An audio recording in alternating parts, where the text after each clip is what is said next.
धर्म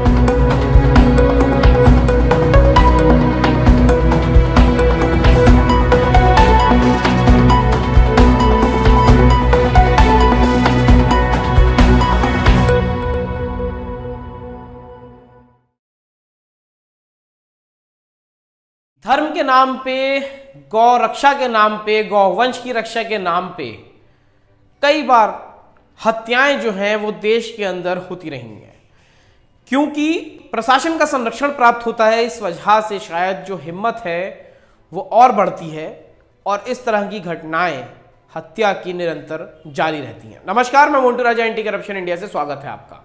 हाल ही में जो घटना घटित हुई है, हरियाणा के अंदर एक बोलेरो गाड़ी को जला दिया गया, जिसके अंदर 2 युवक बताए जा रहे थे। आरोप यह है कि उन युवकों को भी गाड़ी में बांध के जला दिया गया है। दरअसल जुनैद और नासिर नाम के 2 युवक थे जो राजस्थान के घाटमिका गांव में रहने वाले थे। अपने किसी रिश्तेदार के पास हरियाणा जा रहे थे, लेकिन कहा यह जा रहा है कि रास्ते में ही उन्हें उनकी जो बोलेरो गाड़ी थी उसको रोक लिया गया गौरक्षकों द्वारा, जिसमें मोनू मानेसर का नाम जो है वो कथित तौर पे आ रहा है। उसके और उसके साथियों द्वारा उनकी गाड़ी को रोका गया और जो दोनों युवक थे मुस्लिम समुदाय के, जुनैद और नासिर, उनको गाड़ी से बाहर घसीट लिया गया। उनको गौ तस्कर कहा गया और ये शक था मोनू मानेसर और उसकी टीम को कि ये लोग जो हैं वो गौ तस्कर हैं।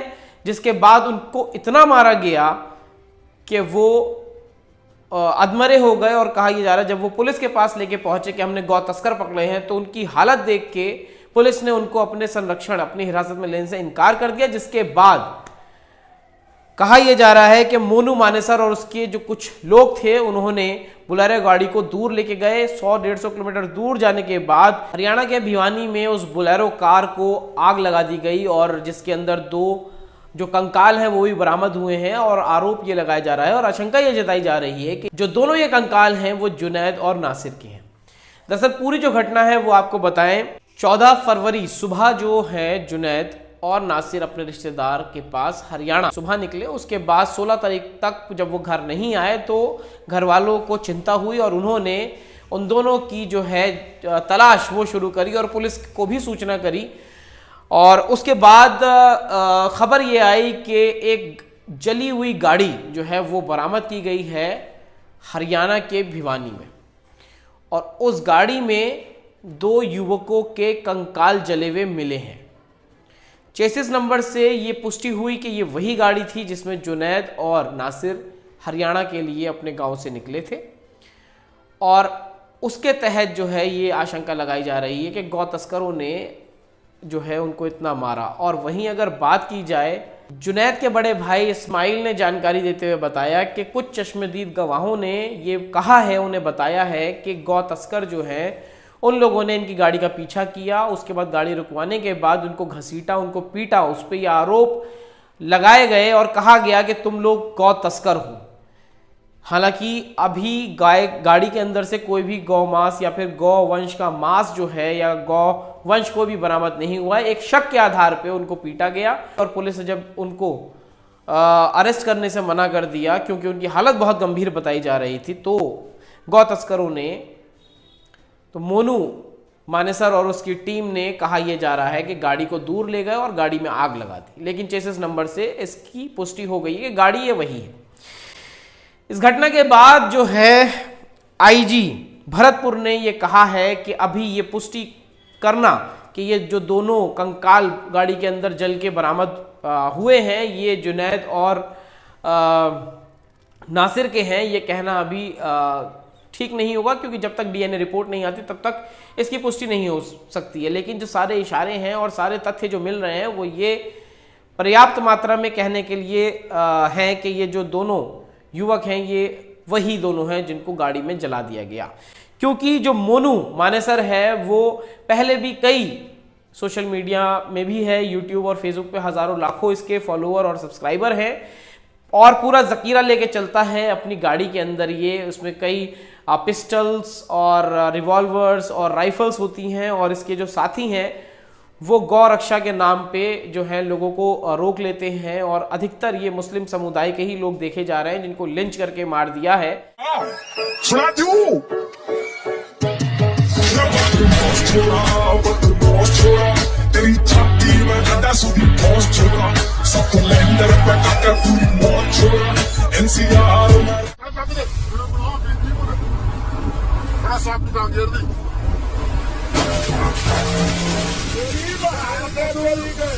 जय गौ माता, जय श्री राम।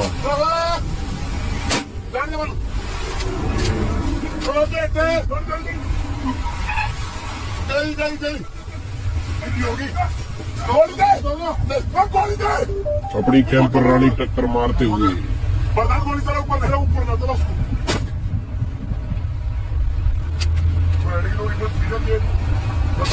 टक्कर ना मारनी आ रही गाड़ी दे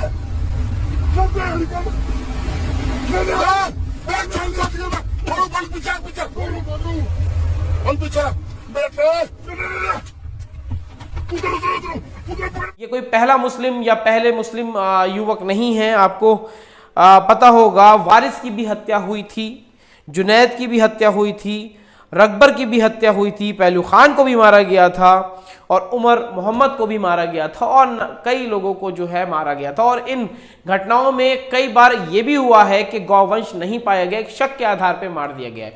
और ये मारने की मैं मानता हूं कि जो पुलिस है उसके मुखबिर होते हैं, मोनू भी मुखबिर रहा होगा, लेकिन इस तरह के हथियार उसको प्रोवाइड करना और खुलेआम वो अपना जो दल बना के चल रहा था, क्योंकि मोनू की जो तस्वीरें हैं वो अनुराग ठाकुर जो मंत्री हैं, देश के गृह मंत्री, कई अन्य मंत्री, कई सीनियर ब्यूरोक्रेट्स, पुलिस प्रशासन के अधिकारी, बाबा रामदेव, तमाम लोगों के साथ, सुरेश चौहान के तमाम लोगों के साथ उसके फोटोग्राफ्स देखे जा रहे हैं, जहां पे एक आम आदमी और एक आम नागरिक या फिर छोटे कार्यकर्ता की हिम्मत नहीं हो पाती है या फिर उसके सोर्सेज इतने नहीं होते हैं कि वो अमित शाह तक पहुंच पाए और गृह मंत्री के साथ इस शख्स के फोटोज देखने को मिल रहे हैं। और कई साल पहले इसके जो सोशल मीडिया पे आप देखेंगे, अब तो इसने ब्लॉक कर दिया है, इस तरह की वायलेंस वाली चीजें देखने को मिलेंगी। और इसने जो है एक सामाजिक कार्यक्रम के अंदर कहा भी था कि जो लव जिहाद करेगा उसको हम मारेंगे, हमारी टीम मारेगी। जय श्री राम,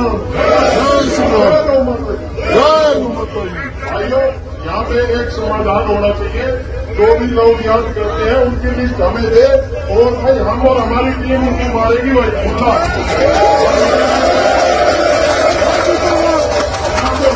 ऐसे बोलते हैं क्योंकि अपने नाम तो मैं लेना पड़ता नहीं, लेकिन अपने बड़े भाई यहाँ पे बैठे भी है, वो हमारी पैर भी फुल करेंगे, कोई दिक्कत नहीं है। और जो लोग याद करेगा, जो हमारी बाहर बेटियों को छोड़ेगा, उनको मारने का काम सिर्फ और सिर्फ हम और हमारी टीम और हमारे युवा साथी करेंगे। कोई कंप्रोमाइज नहीं है, जो अपने घर में अपनी दुआएं देंगे। जो हरियाणा गौरक्षक दल है उसका ये सदस्य है, बजरंग दल से ये ताल्लुक रखता है और सिविल डिफेंस का डिप्टी डिवीजन वार्डन भी है ये। तो जो आप ये फोटो आप देख रहे हैं, ये खाकी के अंदर 3 सितारा इसके कंधे पे लगा हुआ है। तो इसको अधिकार किसने दे दिया है कि ये इतनी भारी मात्रा में हथियार रखे और अगर उसको समझ में आए तो वो गोली भी चला दे, और पुलिस उसके साथ रहती है, पुलिस उसको संरक्षण देती है क्योंकि अमित शाह के साथ फोटो है। अब आप देखने वाली बात यह है कि इस तरह की घटनाओं को अंजाम देने वाले शख्स को कब तक पुलिस हिरासत में लेती है, जबकि ये जो मोनू है इसने अपनी एक वीडियो जारी कर सफाई में कहा है कि मैंने या मेरी टीम ने इन जो नासिर और जुनैद हैं इनकी हत्या नहीं करी है, हम निर्दोष हैं, सरकार और पुलिस इसकी जांच करे, यदि दोषी जो भी पाया जाता है उस पर कड़ी कार्रवाई हो। सीबीआई की मांग की बात चल रही है। वहीं सुदर्शन न्यूज की अगर बात करें तो वो ये साबित करना चाह रहे हैं कि मोनू वहां पे मौजूद ही नहीं था, जबकि जो जुनैद के भाई हैं उनका कहना है साफ तौर पे कि मोनू और उसकी टीम ने ये घटना को अंजाम दिया है और इसके पूरे साक्ष्य और सबूत उनके पास मौजूद है। मांग है, जो मांग ये है, इसलिए हम यहाँ बैठे हैं धरने पे, क्योंकि जो मोनू माने सर उसने जो हत्या की है तब तक वो गिरफ्तार नहीं होता, मैं सर यहाँ से नहीं उठूंगा, क्योंकि जो हमारी मांग है वो मांग पूरी होनी चाहिए और उसको अरेस्ट करके फांसी की सजा देनी चाहिए उसको। तो हम इंसाफ के लिए लड़ते रहेंगे तब तक हमारी मांगे पूरी नहीं। सुरेश चौहान के साथ भी उसके फोटोज देखे जा रहे हैं, तो ये कहना गलत नहीं होगा कि उसके संबंध तो बहुत ऊंचे लोगों से हैं, जिसके चलते वो अपने आप में ही अपने आप को प्रशासन और डिपार्टमेंट सब कुछ समझ रहा है। इस तरह की घटनाओं को संरक्षण मिलता है क्योंकि समाज जो है वो चुप है, जो नेता हैं वो चुप हैं। हरियाणा के जो मुख्यमंत्री हैं मोहन खट्टर, उन्होंने भी एक मीडिया में बाइट देते हुए कहा है जो भी आरोपी होगा इसमें कड़ी कार्रवाई करी जाएगी और जो भी आरोपी होगा उसको बख्शा नहीं जाएगा। सर, भिवानी में जो राजस्थान से हत्याकांड हुआ है उसको लेकर हालांकि गिरफ्तारी भी हो चुकी है, और इस केस में क्या किया जा रहा है और किस तरह से सारे मामले के सारे पुलिस की भूमिका पर भी सवाल सारे मामले पर पूरा ध्यान बना हुआ है। और चूंकि ये केस राजस्थान का है, राजस्थान पुलिस के साथ हरियाणा पुलिस पूरा कोऑर्डिनेट करके उस सारे विषय पर ध्यान रखे हुए किसी भी दोषी को, कल्पित को छोड़ा नहीं जाएगा। 6-7 लोग की गिरफ्तारी हो चुकी है और भी अगर इसमें संदिग्ध को लोग मिलेंगे तो की जाएगी। किसी भी कारण से किसी बात की नहीं बन, लेकिन कब तक आरोपी को पकड़ा जाएगा ये अपने आप में सवाल है। रिंकू सैनी को हरियाणा पुलिस ने गिरफ्तार कर लिया है, जिसमें कई खुलासे जो हैं वो हो रहे हैं। जुनैद के भाई ने, बड़े भाई जो है, उन्होंने बजरंग दल को जो है आतंकी संगठन भी कह दिया है, क्योंकि उनका कहना है कि ये एक आतंक है। कोई भी जो अधार्मिक दल होते हैं वो हत्या नहीं करते हैं और उन्हें जो है अपने भाई की जो जान है, जो उनका भाई मरा है जुनैद, उसकी इंसाफ चाहिए उसकी हत्या का। उनका कहना है कि मोनू मानेसर को फांसी की सज़ा होनी चाहिए। अब देखने वाली बात ये होगी, इतने बड़े बड़े ताल्लुकात रख के क्या मोनू को पुलिस गिरफ्तार करती है, और पुलिस गिरफ्तार करती है तो उस पर एक्शन क्या होता है, क्योंकि ये पहली बार नहीं है। अमूमन ये घटनाएं जो है मोनू करता चला आ रहा है, कई FIR भी उसके ऊपर दर्ज है, उसके बाद भी खुलेआम खुली चुनौती जो है वो देता हुआ, कानून को अपने हाथ में लेता हुआ, क्योंकि संरक्षण प्राप्त है पुलिस के द्वारा, नेताओं के द्वारा, इसलिए शायद इस तरह की घटनाएं अमूमन घटित हो रही हैं। अब इस घटना के बाद जो विश्व हिंदू परिषद है वो मोनू के समर्थन में सड़कों पे उतरा है। साफ तौर पे नारेबाजी सुनी जा सकती है और देखी जा सकती है कि कहा यह जा रहा है कि मोनू हम आपके साथ हैं, आप संघर्ष करो, मोनू हम आपके साथ हैं, जो भी हमसे टकराएगा चूर चूर हो जाएगा।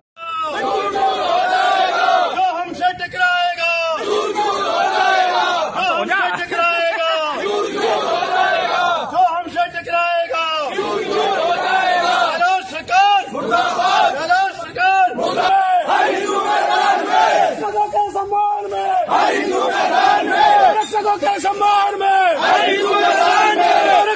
सम्मान में, रक्षकों के सम्मान में, मोनू भाई आगे बढ़ो, हम तुम्हारे साथ हैं। मोनू भाई आगे बढ़ो, हम तुम्हारे साथ हैं। मोनू भाई आगे बढ़ो, हम तुम्हारे साथ हैं। मोनू भाई आगे बढ़ो, हम तुम्हारे साथ हैं। इस तरह के जो बयानबाजी चल रही है और एक प्रदर्शन किया जा रहा है मोनू को बचाने के लिए, मोनू के समर्थन में, वो कितना जायज़ है।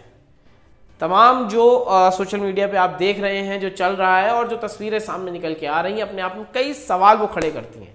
इस पूरी चर्चा पे आप क्या सोचते हैं, जो घटना ये हुई है इसमें आपकी क्या राय है, अपनी प्रतिक्रिया कमेंट द्वारा हमसे साझा करें। अगली अपडेट के साथ आपके सामने फिर प्रस्तुत होंगे। नमस्कार। सब्सक्राइब करें हमारे YouTube चैनल को और बने रहें हमारे साथ।